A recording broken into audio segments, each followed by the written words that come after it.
Hello everyone, and welcome to Word of Mouth. For those of you who do not know, Word of Mouth is an adult story time presented by the Juliette Hampton Morgan Memorial Library.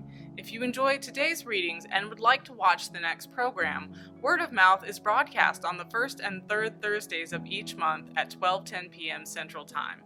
The program is available on the Juliette Hampton Morgan Facebook and YouTube page. As a reminder, this is an adult story time and may contain adult topics and language. We advise you preview material before sharing with the younger audience. The Sleeper and the Spindle. It was the closest kingdom to the queen's as the crow flies, but not even the crows flew it. The high mountain range that served as the border between the two kingdoms discouraged crows as much as it discouraged people, and it was considered unpassable. More than one enterprising merchant on each side of the mountains had commissioned folk to hunt for the mountain pass that would, if it were there, have made a rich man or woman of anyone who controlled it. The silks of Doramar could have been in Canzelier in weeks, in months, not years. But there was no such pass to be found, and so, although the two kingdoms shared a common border, nobody crossed from one kingdom to the next. Even the dwarfs, who were tough and hardy and composed of magic as much as of flesh and blood, could not go over the mountain range. This was not a problem for the dwarfs. They did not go over the mountain range. They went under it. 3 dwarfs traveling as swiftly as one through the dark paths beneath the mountains. "Hurry, hurry," said the dwarf in the rear. "We have to buy her the finest silken cloth in Doramar. If we do not hurry, perhaps it will be sold, and we will be forced to buy her the second finest cloth." We know," said the dwarf in the front, "and we shall buy her a case to carry the cloth back in, so it will remain perfectly clean and untouched by dust." The dwarf in the middle said nothing. He was holding his stone tightly, not dropping it or losing it, and was concentrating on nothing else but this. The stone was a ruby, rough-hewn from the rock and the size of a hen's egg. It would be worth a kingdom when cut and set, and would be easily exchanged for the finest silks of Doramar. It would not have occurred to the dwarves to give the young queen anything they had dug themselves from beneath the earth. That would have been too easy, too routine. It's the distance that makes a gift magical, or so the dwarfs believed. The queen woke early that morning. "A week from today," she said aloud, "a week from today I shall be married." It seemed both unlikely and extremely final. She wondered how it would feel to be a married woman. It would be the end of her life, she decided, if life was a time of choices. In a week from now she would have no choices. She would reign over her people. She would have children. Perhaps she would die in childbirth, perhaps she would die as an old woman or in battle. But the path to her death, heartbeat by heartbeat, would be inevitable. She could hear the carpenters in the meadows beneath the castle, building the seats that would allow her people to watch her marry. Each hammer blow sounded like the dull pounding of a huge heart. The 3 dwarves scrambled out of a hole in the side of the river bank and clambered up into the meadow. 1, 2, 3. They climbed to the top of a granite outcrop, stretched, kicked, jumped, and stretched themselves once more. Then they sprinted north towards the cluster of low buildings that made the village of Gif, and in particular to the village inn. The innkeeper was their friend. They had brought him a bottle of Canzelier wine, deep red, sweet, and rich, and nothing like the sharp, pale wines of those parts, as they always did. He would feed them and send them on their way and advise them. The innkeeper, chest as huge as his barrels, beard as bushy and as orange as a fox's brush, was in the tap room. It was early in the morning, and on the dwarf's previous visits at that time of day, the room had been empty. But now there must have been 30 people in that place, and not a one of them looked happy. The dwarfs who had expected to sidle into an empty tap room found all eyes upon them. "Good Master Foxen," said the tallest dwarf to the innkeeper. "Lad," said the innkeeper, who thought that the dwarfs were boys, for all that they were 4, perhaps 5 times his age. "I know you travel the mountain passes. We need to get out of here." "What's happening?" said the smallest of the dwarfs. "Sleep," said the sot by the window. "Plague," said a finely dressed woman. "Doom!" exclaimed a tinker. his saucepans rattling as he spoke. "Doom is coming." "We travel to the capital," said the tallest dwarf, who was no bigger than a child and had no beard. "Is there plague in the capital?" "It is not plague," said the sot by the window, whose beard was long and gray and stained yellow with beer and wine. "It is sleep, I tell you." "How can sleep be a plague?" asked the smallest dwarf, who was also beardless. "A witch," said the sot. "A bad fairy," corrected a fat-faced man. "She was an enchantress, as I heard it," interposed the pot girl. "Whatever she was," said the sot, "she was not invited to a birthing celebration." "That's all tosh," said the tinker. "She would have cursed the princess whether she'd been invited to the naming day party or not. She was one of those forest witches, driven to the margins 1,000 years ago, and a bad lot. She cursed the babe at birth such that when the girl was 18 she would prick her finger and sleep forever." The fat-faced man wiped his forehead. He was sweating, although he was not warm. "As I heard it, she was going to die, but another fairy, a good one this time, commuted her magical death sentence to one of sleep. Magical sleep," he added. "So," said the sot, "she pricked her finger on something or other, and she fell asleep. And the other people in the castle, the lord and the lady, the butcher, baker, milkmaid, lady-in-waiting, all of them slept as she slept. None of them have aged a day since they closed their eyes." "There were roses," said the pot girl, "roses that grew up around the castle. And the forest grew thicker until it became impassable. This was, 100 years ago?" "60, perhaps 80, said a woman who had not spoken until now. "I know because my Aunt Letitia remembered it happening. When she was a girl, and she was no more than 70 when she died of the bloody flux, and that was only 5 years ago come summer's end." "And brave men," continued the pot girl. "Aye, and brave women too, they say, have attempted to travel to the forest of Acare, to the castle at its heart, to wake the princess, and, in waking her, to wake all of the sleepers. But each and every one of those heroes ended their lives lost in the forest, murdered by bandits, or impaled upon the thorns of the rose bushes that encircle the castle." "Wake her how?" asked the middle-sized dwarf, hand still clutching his rock, for he thought in essentials. "The usual method," said the pot girl, and she blushed. "Or so the tales have it." "Right," said the tallest dwarf. "So a bowl of cold water poured on the face and a cry of wakey wakey?" "A kiss," said the sot. "But nobody has ever got that close. They've been trying for 60 years or more. They say that the witch—" "Fairy," said the fat man. "Enchantress," corrected the pot girl. "Whatever she is," said the sot, "she's still there. That's what they say. If you get that close, if you make it through the roses, she'll be waiting for you. She's old as the hills, evil as a snake, all malevolence and magic and death." The smallest dwarf tipped his head on one side. "So there's a sleeping woman in a castle, and perhaps a witch or fairy there with her. Why is there also a plague?" "Over the last year," said the fat-faced man. "It started in the north beyond the capital. I heard about it first from travelers coming from Stead, which is near the forest of Acare. People fell asleep in the town," said the pot girl. "Lots of people fall asleep," said the tallest dwarf. "Dwarfs sleep rarely, twice a year at most, for several weeks at a time. But he had slept enough in his long lifetime that he did not regard sleep as anything special or unusual." "They fall asleep whatever they are doing, and they do not wake up," said the sot. "Look at us. We fled the towns to come here. We have brothers and sisters, wives and children sleeping now in their houses or cowsheds, at their workbenches. All of us." "It is moving faster and faster," said the thin, red-haired woman, who had not spoken previously. "Now it covers a mile, perhaps 2 miles every day." "It will be here tomorrow," said the sot, and he drained his flagon, gestured to the innkeeper to fill it once more. "There is nowhere for us to go to escape it.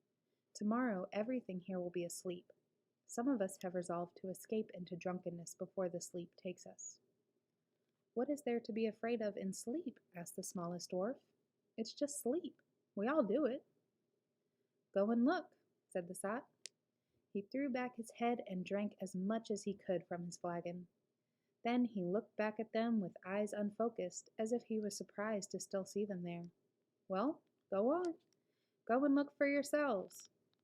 He swallowed the remaining drink, then he lay his head upon the table. They went and looked. Asleep? Asked the queen. Explain yourselves. How so asleep? The dwarf stood upon the table so he could look her in the eye.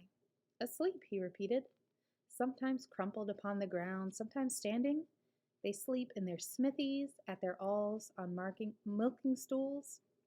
The animals sleep in the fields. Birds, too, slept, and we saw them in trees, or dead and broken in fields where they had fallen from the sky. The queen wore a wedding gown, whiter than snow. Around her, attendants, maids of honor, dressmakers, and milliners clustered and fussed. And why did you three not also fall asleep? The dwarf shrugged.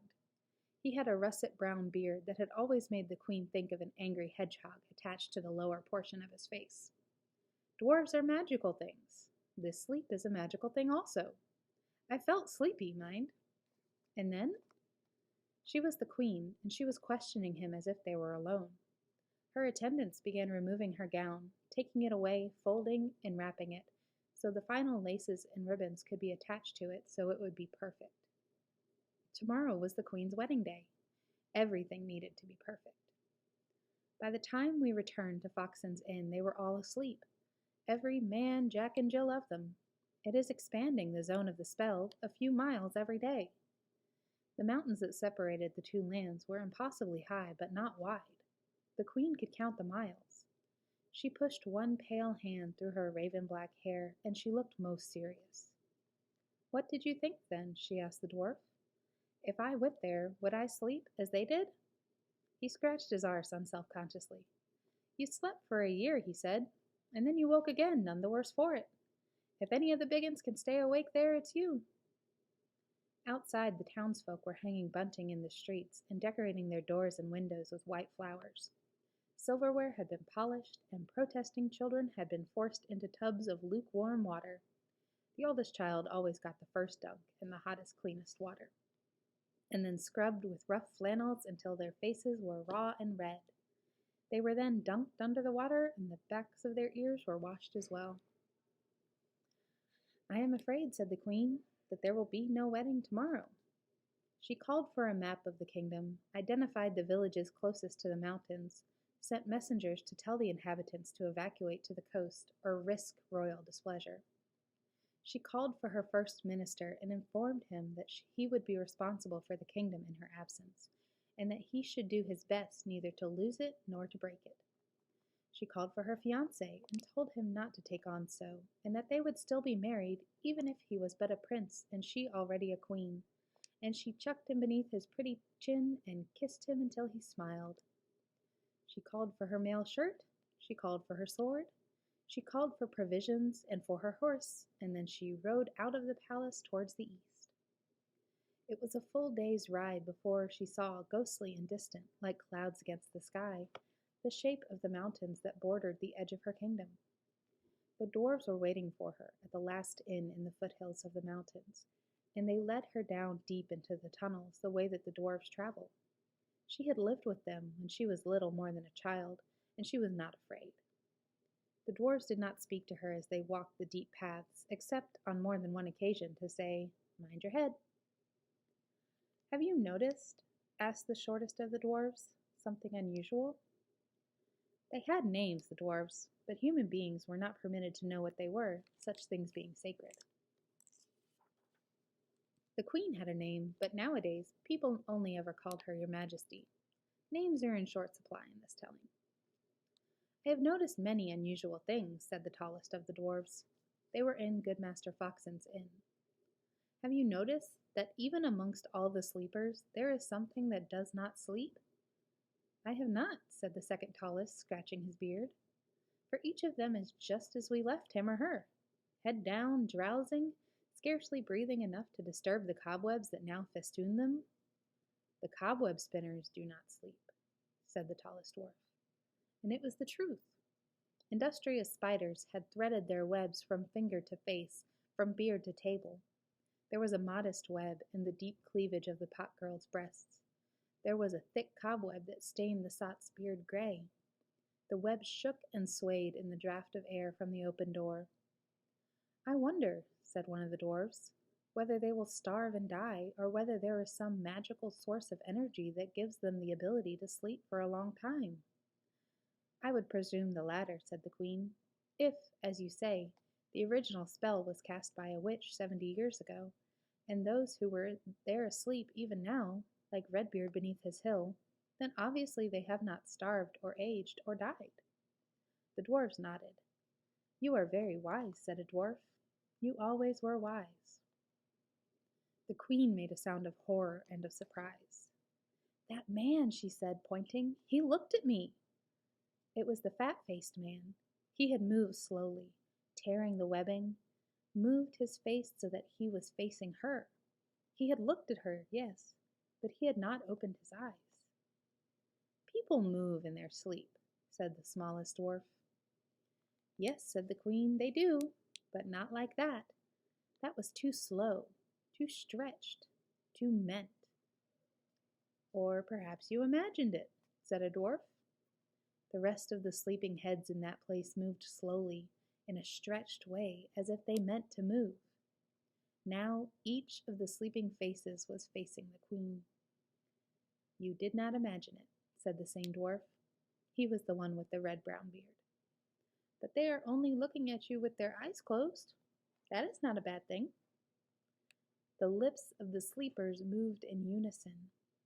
No voice, only the whisper of breath through sleeping lips.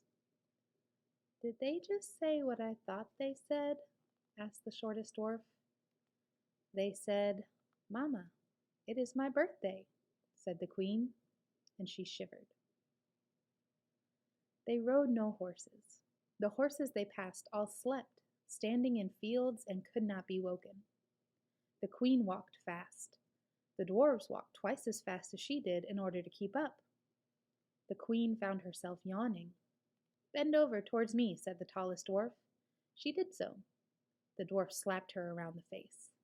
"Best to stay awake," he said cheerfully. "I only yawned," said the queen. "How long do you think to the castle?" asked the smallest dwarf. "If I remember my tales and my maps correctly," said the queen, "the forest of Acare is about 70 miles from here, 3 days' march." And then she said, "I will need to sleep tonight. I cannot walk for another 3 days." "Sleep then," said the dwarfs. "We will wake you at sunrise." She went to sleep that night in a hayrick, in a meadow, with the dwarves around her, wondering if she would ever wake to see another morning. The castle in the forest of Acare was a gray, blocky thing, all grown over with climbing roses. They tumbled down into the moat and grew almost as high as the tallest tower. Each year the roses grew out farther. Close to the stone of the castle, there were only dead brown stems and creepers, with old thorns sharp as knives. 15 feet away, the plants were green and the blossoming roses grew thickly. The climbing roses, living and dead, were a brown skeleton, splashed with color that rendered the gray fastness less precise. The trees in the forest of Acare were pressed thickly together, and the forest floor was dark. A century before, it had been a forest only in name. It had been a hunting lands, a royal park, home to deer and wild boar and birds beyond counting. Now the forest was a dense tangle, and the old paths through the forest were overgrown and forgotten. The fair-haired girl in the high tower slept.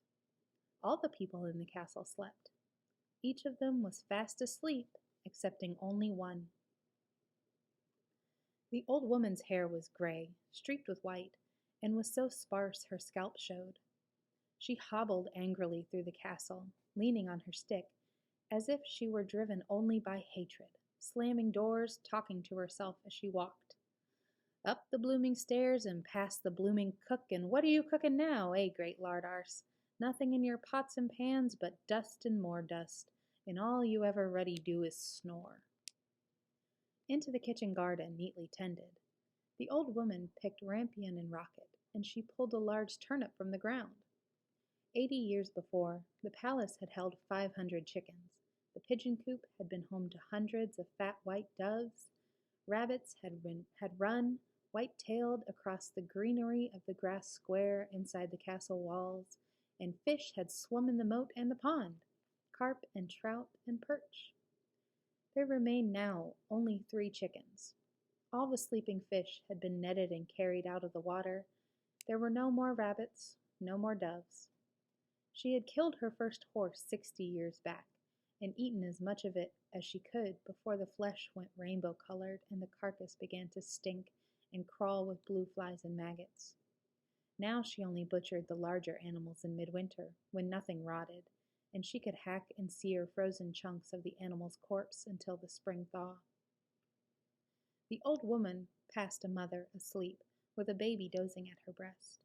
She dusted them absently as she passed, made certain that the baby's sleepy mouth remained on the nipple.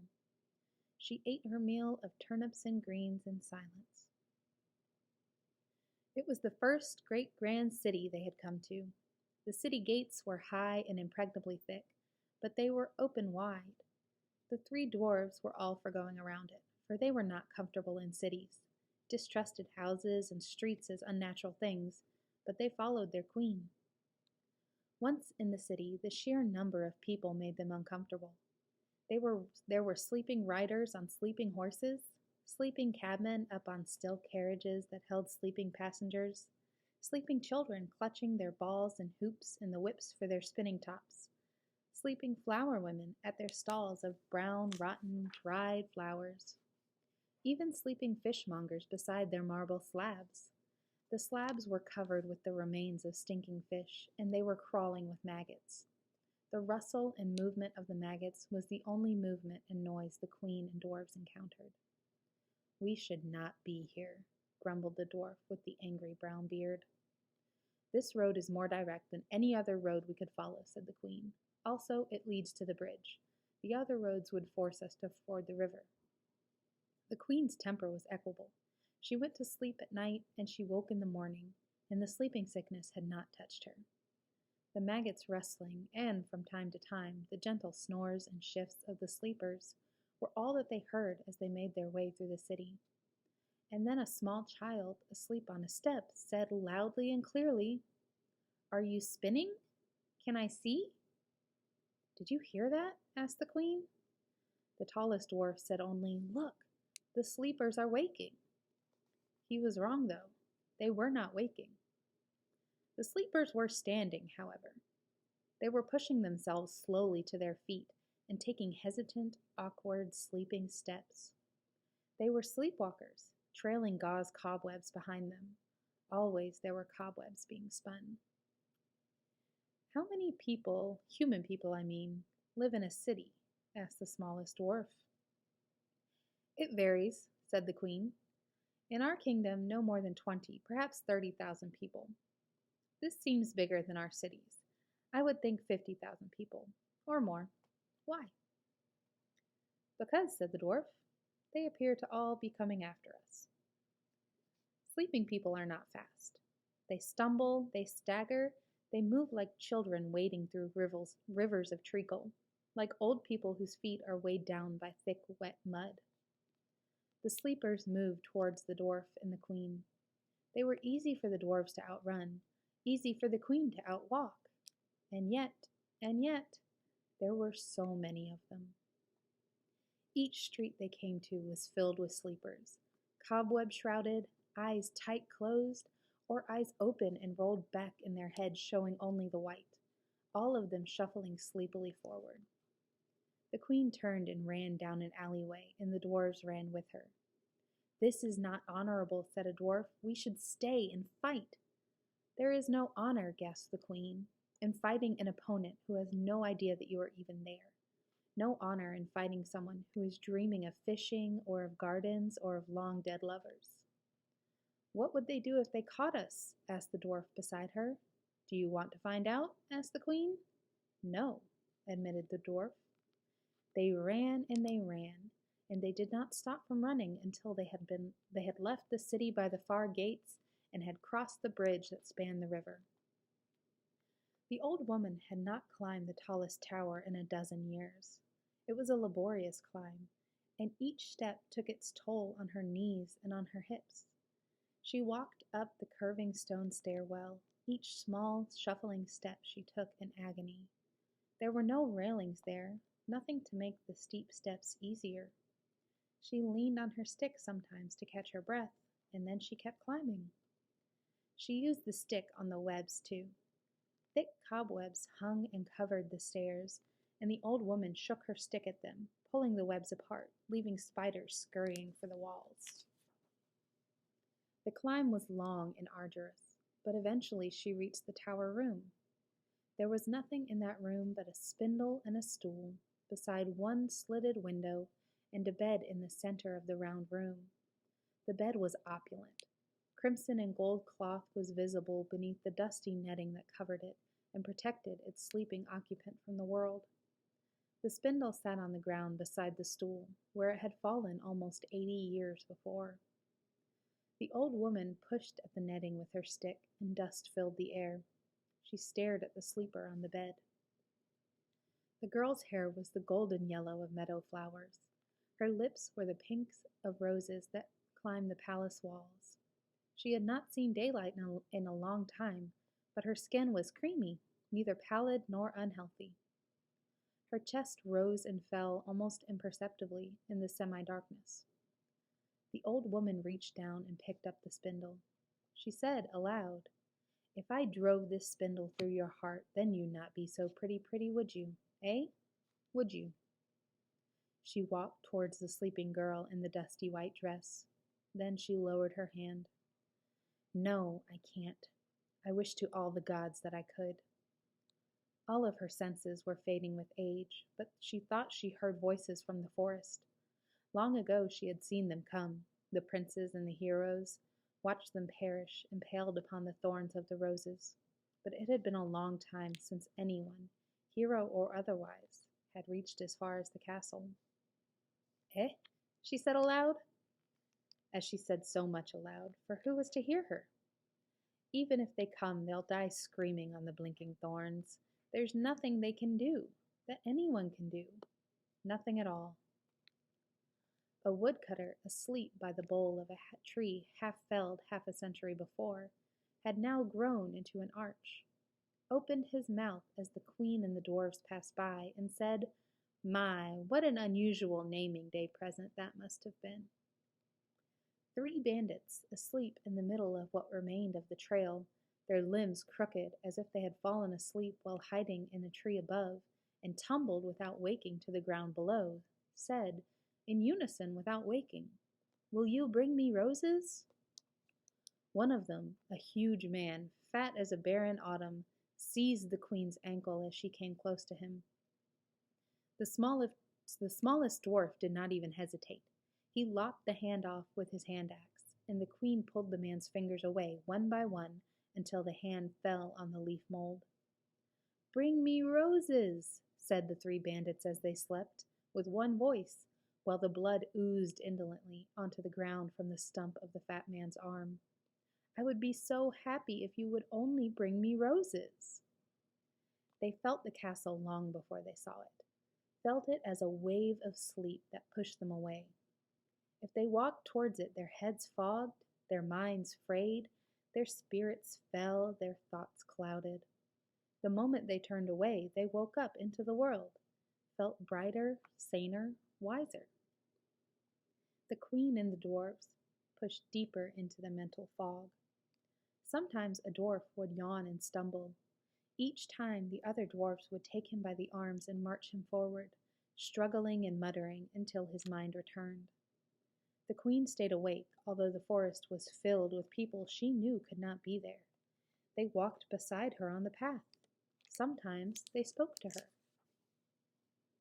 "Let us now discuss how diplomacy is affected by matters of natural philosophy," said her father. "My sisters ruled the world," said her stepmother, dragging her iron shoes along the forest path. They glowed a dull orange, yet none of the dry leaves burned where the shoes touched them. "The mortal folk rose up against us. They cast us down, and so we waited, in crevices, in places they do not see us. And now they adore me. Even you, my stepdaughter, even you adore me." You are so beautiful, said her mother, who had died so very long ago, like a crimson rose fallen in the snow. Sometimes wolves ran beside them, pounding dust and leaves up from the forest floor, although the passage of the wolves did not disturb the huge cobwebs that hung like veils across the path. Also, sometimes the wolves ran through the trunks of trees and off into the darkness. The queen liked the wolves, and she was sad when one of the dwarfs began shouting, saying that the spiders were bigger than pigs, and the wolves vanished from her head and from the world. It was not so.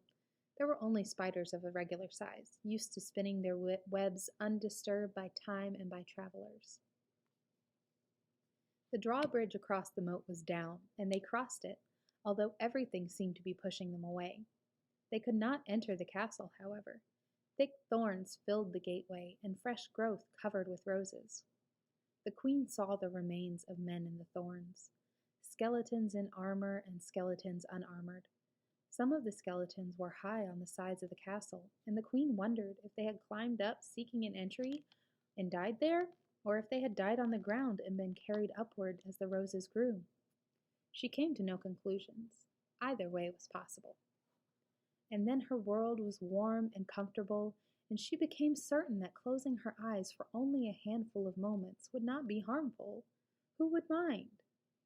Help me, croaked the queen. The dwarf with the brown beard pulled a thorn from the rose bush nearest to him and jabbed it hard into the queen's thumb and pulled it out again. A drop of dark blood dripped onto the flagstones of the gateway. Ow, said the queen, and then, thank you. They stared at the thick barrier of thorns, the dwarves and the queen. She reached out and picked a rose from the thorn creeper nearest her and bound it into her hair. We could tunnel our way in, said the dwarves. Go under the moat and into the foundations and up. Only take us a couple days. The queen pondered. Her thumb hurt, and she was pleased her thumb hurt. She said, This began here 80 or so years ago. It began slowly. It only spread recently, and it is spreading faster and faster. We do not know if the sleepers can ever wake. We do not know anything, save that we might not actually have another 2 days.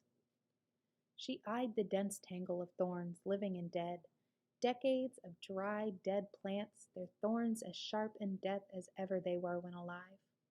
She walked along the wall until she reached a skeleton, and she pulled the rotted cloth from its shoulders and felt it as she did so. It was dry, yes. It would make good kindling. Who has the tinderbox? She asked. The old thorns burned so hot and fast. In 15 minutes, orange flames snaked upwards. They seemed, for a moment, to engulf the building, and then they were gone, leaving just blackened stone. The remaining thorns, though strong enough to have withstood the heat, were easily cut through by the queen's sword, and were hauled away and tossed into the moat. The 4 travelers went into the castle. The old woman peered out of the slitted window at the flames below her. Smoke drifted in through the window, but neither the flames nor the roses reached the highest tower. She knew that the castle was being attacked, and she would have hidden in the tower room had there been anywhere to hide, had the sleeper not been on the bed. She swore and began laboriously to walk down the steps one at a time. She intended to make it down as far as the castle's battlements, where she could head over to the far side of the building, to the cellars. She could hide there. She knew the building better than anybody. She was slow, but she was cunning, and she could wait. Oh, could she wait? She heard their calls rising up in the stairwell. This way! Up here! It feels worse this way. Come on, quickly! She turned around then, did her best to hurry upward, but her legs moved no faster than they had when she was climbing earlier that day. They caught her just as she reached the top of the steps. 3 men no higher than her hips, closely followed by a young woman in travel-stained clothes with the blackest hair the old woman had ever seen. The young woman said, "Seize her," in a tone of casual command. The little men took her stick. "She's stronger than she looks," said one of them, his head still ringing from the blow he had got in with the stick before he had taken it. They walked her back into the round tower room. "The fire?" said the old woman, who had not talked to anyone who could answer her for decades. "Was anyone killed in the fire? Did you see the king or the queen?" The young woman shrugged. "I don't think so. The sleepers we passed were all inside, and the walls are thick. Who are you?" Names, names. The old woman squinted, and then she shook her head. She was herself, and the name she had been born with had been eaten by time and lack of use. "Where is the princess?" The old woman just stared at her. "And why are you awake?" She said nothing. They spoke urgently to one another then, the little men and the queen. "Is she a witch? There's a magic about her, but I do not think it's of her making." "Guard her," said the queen. "If she is a witch, that stick might be important, so keep it from her." "It's my stick," said the old woman. "I think it was my father's, but he had no more use for it." The queen ignored her. She walked to the bed, pulled down the silk netting. The sleeper's face stared blindly up at them. "So this is where it began," said one of the little men. "On her birthday," said another. "Well," said the third, "somebody's got to do the honors."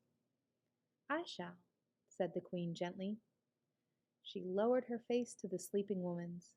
She touched the pink lips to her own carmine lips, and she kissed the sleeping girl long and hard. "Did it work?" asked a dwarf. "I do not know," said the queen, "but I feel for her, poor thing, sleeping her life away." "You slept for a year in the same witch sleep," said the dwarf. "You did not starve, and you did not rot." The figure on the bed stirred, as if she were having a bad dream from which she was fighting to wake herself. The queen ignored her. She had noticed something on the floor beside the bed. She reached down and picked it up. "Now this," she said, "this smells of magic." "There's magic all through this," said the smallest dwarf. "No, this," said the queen. She showed him the wooden spindle, the base half wound around with yarn. "This smells of magic." "It was here, in this room," said the old woman suddenly, "and I was little more than a girl. I had never gone so far before, but I climbed all the steps, and I went up and round until I came to the topmost room. I saw that bed, the one you see, although there was nobody in it. There was only an old woman, sitting on the stool, spinning wool into yarn with her spindle. I had never seen a spindle before. She asked if I would like a go. She took the wool in her hand and gave me the spindle to hold. And then she held my thumb and pressed it against the point of the spindle until blood flowed, and she touched the blooming blood to the thread. And then she said—" A voice interrupted her. A young voice it was, a girl's voice, but still sleep thickened. "I said, 'Now I take your sleep from you, girl, just as I take from you your ability to harm me in my sleep, for someone needs to be awake while I sleep. Your family, your friends, your world will sleep too.' And then I lay down on the bed and I slept, and they slept, and as each of them slept, I stole a little of their life, a little of their dreams. And as I slept, I took back my youth and my beauty and my power. I slept and I grew strong. I undid the ravages of time and I built myself a world of sleeping slaves." She was sitting up in the bed. She looked so beautiful and so very young. The queen looked at the girl and saw what she was searching for, the same look that she had seen in her stepmother's eyes, and she knew what manner of creature this girl was. "We had been led to believe," said the tallest dwarf, "that when you woke, the rest of the world would wake with you." "Why ever would you think that?" asked the golden-haired girl, all childlike and innocent. Ah, but her eyes were so old. "I like them asleep. They are more biddable." She stopped for a moment, then she smiled. "Even now they come for you. I have called them here." "It's a high tower," said the queen, "and sleeping people do not move fast, so we still have a little time to talk, your darkness." "Who are you?" Why would we talk? Why do you know to address me that way? The girl climbed off the bed and stretched deliciously, pushing each finger out before running her fingertips through her golden hair. She smiled, and it was as if the sun shone into that dim room. The little people will stop where they are now. I do not like them. And you, girl, you will sleep too. No, said the queen. She hefted the spindle. The yarn wrapped around it was black with age and with time. The dwarfs stopped where they stood, and they swayed and closed their eyes. The queen said, "It's always the same with your kind. You need youth and you need beauty. You used your own up so long ago, and now you find ever more complex ways of obtaining them, and you always want power." They were almost nose to nose, and the fair-haired girl seemed so much younger than the queen. "Why don't you just go to sleep?" asked the girl, and she smiled guilelessly, just as the queen's stepmother had smiled when she wanted something. There was a noise on the stairs far below them. "I slept for a year in a glass coffin," said the queen, "and the woman who put me there was much more powerful and dangerous than you will ever be." "More powerful than I am?" The girl seemed amused. "I have 1,000,000 sleepers under my control. With every moment that I slept, I grew in power, and the circle of dreams grows faster and faster with every passing day. I have my youth, so much youth. I have my beauty. No weapon can harm me. Nobody alive is more powerful than I am." She stopped and stared at the queen. "You are not of our blood," she said, "but you have some of the skill." She smiled, the smile of an innocent girl who has woken on a spring morning. "Ruling the world will not be easy, nor will maintaining order among those of the sisterhood who have survived into this degenerate age. I will need somebody to be my eyes and ears, to administer justice, to attend to things when I am otherwise engaged. I will stay at the center of the web. You will not rule with me, but underneath me, but you will still rule, and rule continents, not just a tiny kingdom." She reached out a hand and stroked the queen's pale skin, which, in the dim light of that room, seemed almost as white as snow. The queen said nothing. "Love me," said the girl. "All will love me, and you who woke me, you must love me most of all." The queen felt something stirring in her heart. She remembered her stepmother then. Her stepmother had liked to be adored. Learning how to be strong, to feel her own emotions and not another's, had been hard, but once you learn the trick of it, you do not forget. And she did not wish to rule continents. The girl smiled at her with eyes the color of the morning sky. The queen did not smile. She reached out her hand. "Here," she said. "This is not mine." She passed the spindle to the old woman beside her. The old woman hefted it thoughtfully. She began to unwrap the yarn from the spindle with arthritic fingers. "This was my life," she said. "This thread was my life." "It was your life. You gave it to me," said the sleeper irritably, "and it has gone on much too long." The tip of the spindle was still sharp after so many decades. The old woman, who had once been a princess, held the yarn tightly in her hand, and she thrust the point of the spindle at the golden-haired girl's breast. The girl looked down as a trickle of red blood ran down her breast and stained her white dress crimson. "No weapon can harm me," she said, and her girlish voice was petulant. "Not any more. Look, it's just a scratch." "It's not a weapon," said the queen, who understood what had happened. "It's your own magic, and a scratch is all that was needed." The girl's blood soaked into the thread that had once been wrapped around the spindle, the thread that ran from the spindle to the raw wool in the old woman's hand. The girl looked down at the blood staining her dress and at the blood on the thread, and she said only, "It was just a prick of the skin, nothing more." She seemed confused. The noise on the stairs was getting louder, a slow, irregular shuffling, as if 100 sleepwalkers were coming up a stone spiral staircase with their eyes closed. The room was small, and there was nowhere to hide, and the room's windows were as a narrow slit in the stones. The old woman who had not slept in so many decades, she who had once been a princess, said, "You took my dreams. You took my sleep. Now that's enough of all that." She was a very old woman. Her fingers were gnarled like the roots of hawthorn bush. Her nose was long and her eyelids drooped, but there was a look in her eyes in that moment that was the look of someone young. She swayed and then she staggered, and she would have fallen to the floor if the queen had not caught her first. The queen carried the old woman to the bed, marveling at how little she weighed, and placed her on the crimson counterpane. The old woman's chest rose and fell. The noise on the stairs was louder now. Then a silence, followed suddenly by a hubbub, as if 100 people were talking at once, all surprised and angry and confused. The beautiful girl said, "But," and now there was nothing girlish or beautiful about her. Her face fell and became less shapely.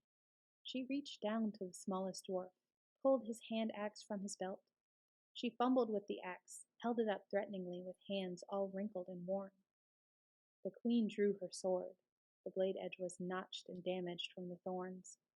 But instead of striking, she took a step backwards. "Listen, they are all waking up," she said. "They are all waking up. Tell me again about the youth you stole from them. Tell me again about your beauty and power. Tell me again how clever you are, your darkness."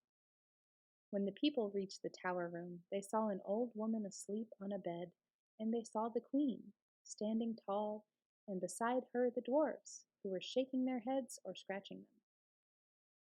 They saw something else on the floor also, a tumble of bones, a hank of hair as fine and as white as fresh spun cobwebs, a tracery of gray rags across it, and over all of it an oily dust. "Take care of her," said the queen, pointing with the dark wooden spindle at the old woman on the bed. "She saved your lives." She left then with the dwarfs. None of the people in that room or on the steps dared to stop them, or would ever understand what had happened. A mile or so from the castle, in a clearing in the forest of Acair, the queen and the dwarfs lit a fire of dry twigs, and in it they burned the thread and the fiber. The smallest dwarf chopped the spindle into fragments of black wood with his axe, and they burned them too. The wood chips gave off a noxious smoke as they burned, which made the queen cough, and the smell of old magic was heavy in the air. Afterward, they buried the charred wooden fragments beneath a rowan tree. By evening, they were on the outskirts of the forest and had reached a cleared track. They could see a village across the hill, and smoke rising from the village chimneys. "So," said the dwarf with the beard, "if we head due west, we can be at the mountains by the end of the week, and we'll have you back in your palace in Canzelaire within 10 days. "Yes," said the queen. "And your wedding will be late, but it will happen soon after your return, and the people will celebrate, and there will be joy unbounded throughout the kingdom." "Yes," said the queen. She said nothing, but sat on the moss beside an oak tree and tasted the stillness, heartbeat by heartbeat. There are choices, she thought, when she had sat long enough. There are always choices. So she made her choice. The queen began to walk, and the dwarfs followed her. "You do know you're heading east, don't you?" said one of the dwarfs. "Oh, yes," said the queen. "Well, that's all right then," said the dwarf. They walked to the east, all 4 of them, away from the sunset and the lands they knew, and into the night.